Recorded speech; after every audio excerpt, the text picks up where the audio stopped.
Muy buenas noches. Estamos más una vez en nuestro Evangelio según el Espiritismo, nuestro estudio que hacemos todos los miércoles. Estamos con David. Hola, Hola David, ¿qué tal? buenas noches. Gracias por acompañarnos. Gracias.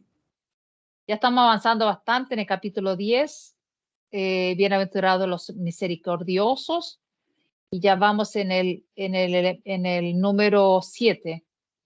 Así que voy a hacer una oración y ya pidiéndole a la gente que nos pueda seguir, dar un like en la página, también poner las notificaciones para que puedan estar recibiendo siempre las actualizaciones de nuestro canal.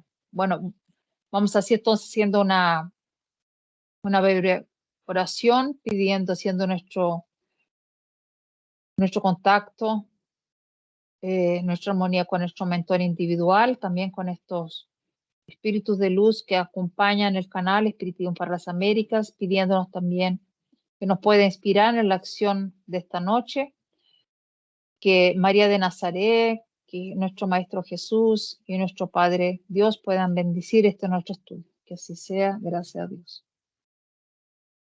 ¿Puedes ver David, la enseñanza? No sé cómo está. Dejo ver, lo voy a compartir nuevamente.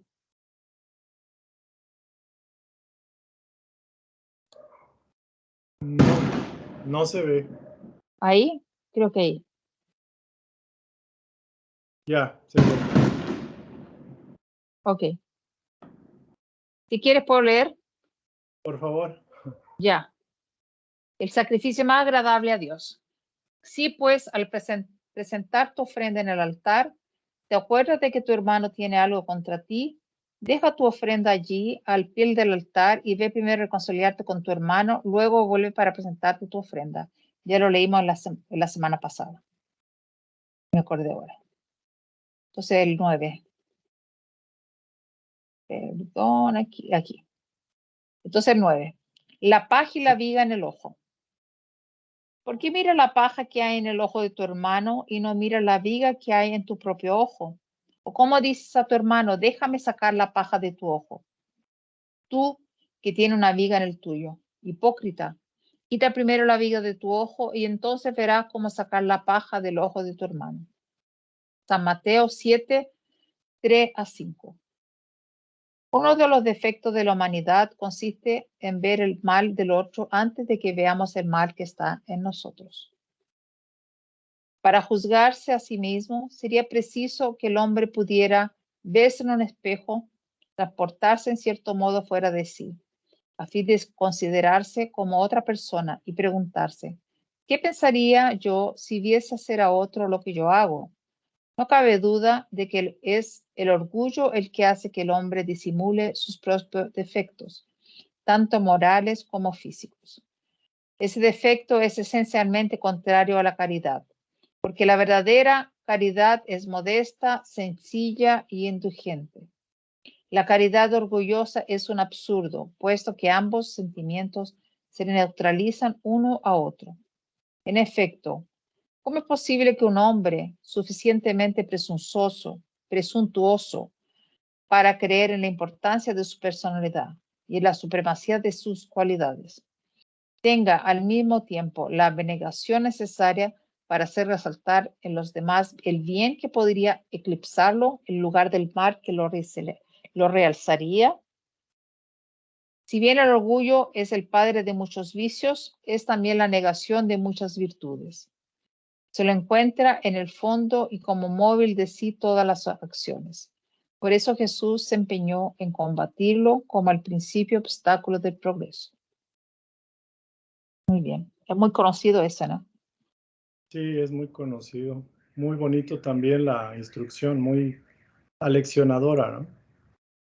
De recordar que antes de criticar al prójimo, primero tenemos que revisar cómo estamos nosotros. Y realmente no, como dicen por ahí, tire la primera piedra el que esté libre de culpa, de pecado, de error, ¿no? Realmente creo que nadie podría hacerlo. Y creo que es interesante también porque si la otra persona tiene una paja, algo muy chiquitito, después uno tiene una viga adentro, que sea uno y te dice, en realidad uno le pone defecto a los otros para que ese otro no te eclipse, ¿no? A ti. Entonces uno le pone defecto a las personas. Y a veces yo creo que es un vicio también. Porque hay gente que parece que se junta solo a hablar mal del otro, ¿no? Solo los chismes, ¿no? Como se dice, ¿cierto? Claro. Hablar de los otros y los defectos de los otros y uno al final no es una conversa sana, ¿no? Entonces, en realidad hay que tener mucho cuidado cuando uno critica a alguien. Que uno sepa que la persona obviamente tiene defectos porque todavía estamos todos imperfectos en este mundo de pruebas y expiaciones, pero uno también tiene defectos grandes, ¿no? A veces defectos mayores que nuestro hermano. Entonces eso es lo que Jesús nos viene a alertar, que tengamos cuidado cuando pongamos mucho defecto a los otros. Correcto. Ahí. ¿Quieres Si quieres, Leo, leer? a ver si no hay interrupción. Sí. No juzguéis para que no seáis juzgados. El que esté sin pecado, que le arroje la primera piedra. No juzguéis para que no seáis juzgados, porque seréis juzgados según el modo como hayáis juzgado a los otros, y se empleará para con vosotros la misma medida que hayáis empleado para con ellos. San Mateo capítulo 7, versículo 1 y 2. Entonces, los escribas y los fariseos le trajeron una mujer que había sido sorprendida en adulterio. La pusieron de pie en medio del pueblo y dijeron a Jesús: Maestro, esta mujer acaba de ser sorprendida en adulterio. Ahora bien, Moisés nos ordenó en la ley que se la pide a las adúlteras. ¿Cuál es tu opinión acerca de eso? Y esto lo decían para tentarlo a fin de tener de qué acusarlo. Pero Jesús, inclinándose, se puso a escribir con el dedo en la tierra. Y como ellos insistían en preguntarle, él se levantó y les dijo: Aquel de vosotros que esté sin pecado, que le arroje la primera piedra. Luego se inclinó de nuevo y con ese modo se retiraron uno tras otro. Y los ancianos se alejaron primero. Y así Jesús quedó a solas con la mujer que estaba en medio de la plaza. Entonces Jesús se incorporó y le dijo: Mujer, ¿dónde están los que te acusan? ¿Ninguno te condenó? Ella le dijo: No, Señor. Jesús le respondió: Tampoco yo te condenaré. Vete y en adelante no peques más. San Juan capítulo 8, versículo del 3 al 11. Aquel que esté sin pecado, que le arroje la primera piedra, dijo Jesús. Esta máxima hace de la indulgencia un deber, porque no hay nadie que no la necesite para sí mismo. Nos enseña que no debemos juzgar a los otros con mayor severidad que aquella con la que nos juzgamos a nosotros mismos, ni condenar en los demás lo que absolvemos en nosotros. Antes de reprochar una falta a alguien, miremos si no podría recaer sobre nosotros la misma reprobación. La reprobación de la conducta ajena puede tener dos motivos: reprimir el mal o desacreditar a la persona cuyos actos se critican. Este último propósito nunca tiene disculpa, porque en ese caso solo existe maledicencia y maldad. El primero puede ser loable e incluso constituye un deber en ciertos casos, porque de ahí puede resultar un bien. Y porque de no ser así, el mal jamás sería reprimido en la sociedad. Por otra parte, ¿no debe el hombre cooperar en el progreso de su semejante? Así pues, este principio no debería ser tomado en su sentido absoluto. No juzguéis si no queréis ser juzgados, porque la letra mata mientras que el espíritu vivifica. Jesús no podía prohibir la reprobación de lo que está mal, puesto que él mismo nos dio el ejemplo de ello, y lo hizo en términos enérgicos. Con todo, quiso decir que la autoridad de la reprobación está en razón directa de la autoridad moral del que la pronuncia. Ser culpable de aquello mismo por lo que se recrimina a otro implica abdicar de esa autoridad. Además, es arrojarse el derecho de represión. La conciencia íntima, por otra parte, niega todo respeto y toda sumisión voluntaria a aquel que, investido de algún poder, viola las leyes y los principios que está encargado de aplicar. Para Dios, la única autoridad legítima es la que se apoya en el ejemplo que ella misma da del bien. Eso es igualmente lo que se destaca de las palabras de Jesús. Creo que este pasaje del Evangelio me gusta bastante, pero hay que siempre decir que esa mujer pillada en adúltero no era María Magdalena, que mucha gente confunde, dice, María Magdalena, no era María Magdalena, ¿no? Y hay algunas cosas para pensar en esto, ¿no? A mí, desde chica, cuando escuchaba este pasaje, siempre me preguntaba qué es lo que Jesús estaba escribiendo. Al final, qué es lo que escribió. Y leí un libro, que es un libro de Divaldo, que en realidad él cuenta algunos casos y algunas informaciones que él tiene. Y él cuenta este pasaje. Obviamente por inspiración y por sus mentores, ¿no? Que le hablan y le dicen que en realidad Jesús estaba escribiendo los pecados de cada persona. Entonces él empezó a escribir y las personas se acercaron, entonces los más viejos se acercaban, entonces ponían todo lo que ellos eran, todos los mentirosos, ladrón, adúltero y todo lo demás, ¿no? Y por eso fueron soltando la piedra uno a uno. No es porque Jesús lo estaba mirando y ahí cuando todos ya tenían en su cara el problema que tenían, Jesús les dice, ¿no? Que atire, ¿no? Atire o eche, no sé, la primera piedra, ¿no?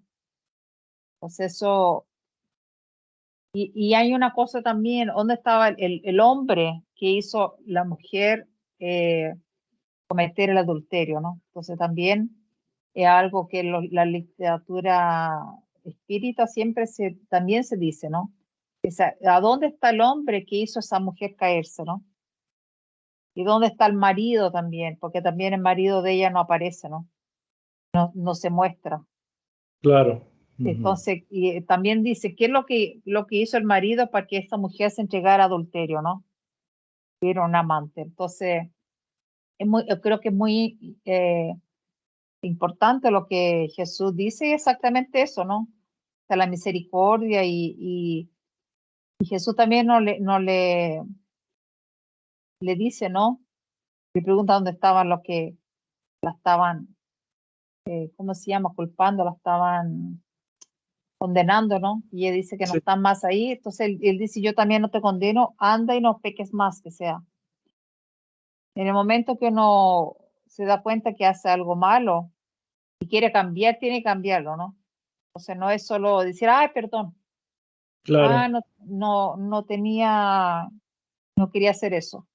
Pero tú sigues repitiendo la misma cosa. Entonces, por eso es importante que uno pueda cambiar la actitud, ¿no? Como que sea, le dieron una segunda oportunidad a esa mujer y Jesús dijo, bueno, anda y no peques más, que sea, no haga más lo mismo, ¿no? Yo creo que, bueno, Sí, ahí tiene muy, la explicación también, ¿no? muy bonito, ¿no? Lo importante es que tenemos la conciencia. Cuando a Kardec dio la información, dio la clarificación al respecto, cuando dijo que quizás no necesitamos ningún testigo ni nadie que nos acuse, pero realmente tenemos la voz de la conciencia, que esa nunca falla y siempre es aquella que nos direcciona en lo que es lo moralmente correcto. Ella, si le preguntamos, nos va a decir, y aún si no le preguntamos, el remordimiento de conciencia o cuando sabemos que no estamos actuando correctamente, ¿no? Cuando tenemos, por ejemplo, quizás alguien que nos pide ayuda y nosotros la negamos, pudiéndola dar, por ejemplo, y viendo que necesita esa ayuda. O cuando, por ejemplo, en el trabajo le ponemos, como decimos acá, zancadillas al contrincante o a la persona que en un momento dado puede lucir o puede brillar más que nosotros por sus capacidades, su esfuerzo, su conocimiento, y quizás merecería un ascenso, estar más arriba que nosotros, que por eso lo detenemos o lo bloqueamos. Entonces, muy importante, pues, tener esa comprensión y vivir en la verdad, ¿no? Ser honestos, ser claros, ser indulgentes, ser pacientes y tratar al otro como quisiéramos ser tratados siempre. Sí, exacto. Es eso. Dejámoslo el 14 para la próxima semana. Muy bien, muy bien. Bien. Gracias. Sí. Sí, no, y agradeciendo toda la espiritualidad que estuvo aquí con nosotros, ayudándonos, aspirando en esta lección. Son pasajes muy importantes de Jesús que creo que hay poca gente que no conoce, que conoce Jesús, un poquito de la Biblia, conoce estos dos pasajes, entonces que podamos tenerla en mente y que podamos hacer nuestra parte para que vayamos mejorando cada vez más.